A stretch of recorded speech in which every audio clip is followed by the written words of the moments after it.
ሰላም ተመልካች አድማጮቻችን የዛሬን የካቲት 12 የአሜሪካ ዶላር፣ ዩሮ፣ ፓውንድን የመሳሰሉትን የምንዛሬ ተመኖች እንዲሁም ደግሞ በባንኮችስ በትይዩ ገበያ እንዲሁም ምንዛሬ በኢትዮጵያ ብር በስንት እየተዘረዘረ ይገኛል የሚለውን መረጃ ይዘንላችሁ መጥተናል።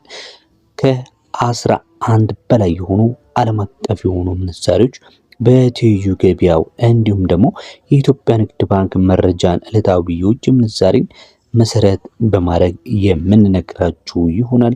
እስከ ቪዲዮ መጨረሻ ድረስ አብራችሁን ቆዩ። ለዚህ ዩቲዩብ ቻናል አዲስ ከሆናችሁ በዚህ ዩቲዩብ ቻናል ላይ የምንዛሬ እንዲሁም የወርቅ ዋጋን መረጃ የምናቀርብበት የዩቲዩብ ቻናላችን ነው። በመግባት ላይክ በማድረግ እንዲሁም ቤተሰብ እንድትሆኑ በማክበር እንጠይቃለን። አሁን ቀጥታ ወደ ምንዛሬዎቹ ተመን ነው የምንሄደው። ከአሜሪካ ዶላር እንጀምራለን። አንዱ የአሜሪካ ዶላር ዛሬ ላይ በ193 ከ08 ነው በትይዩ ገበያው በመሸጥ ላይ የሚገኘው። በባንክ ደግሞ አንዱ የአሜሪካ ዶላር እየተሸጠ የሚገኘው በ156 ብር ከ06 ዋጋ ይሸጣል በኢትዮጵያ ንግድ ባንክ መረጃ መሰረት። በመቀጠል የምንመለከተው የዩሮን ምንዛሬ ሲሆን አንድ ዩሮ ዛሬ ላይ 227 ብር ከ67 ሲዘረዘር 100 ዩሮ ደግሞ 22767 ነው በትይዩ ገበያው መረጃ መሰረት በመዘርዘር ላይ የሚገኘው።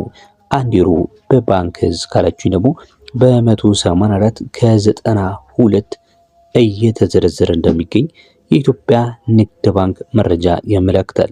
በነገራችን ላይ የኢትዮጵያ ንግድ ባንክ መረጃ እንደሚያመለክተው ከሆነ ከእያንዳንዱ ምንዛሬ ላይ የሚጨመር ተጨማሪ የ10 ብር ጉርሻ እንዳለው አመላክቷል።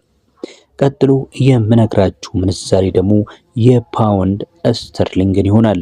አንድ የፓውንድ ስተርሊንግ በ260 ከ57 ሲዘረዘር 100 ፓውንድ ስተርሊንግ ደግሞ 26057 ብር በመዘርዘር ላይ ይገኛል።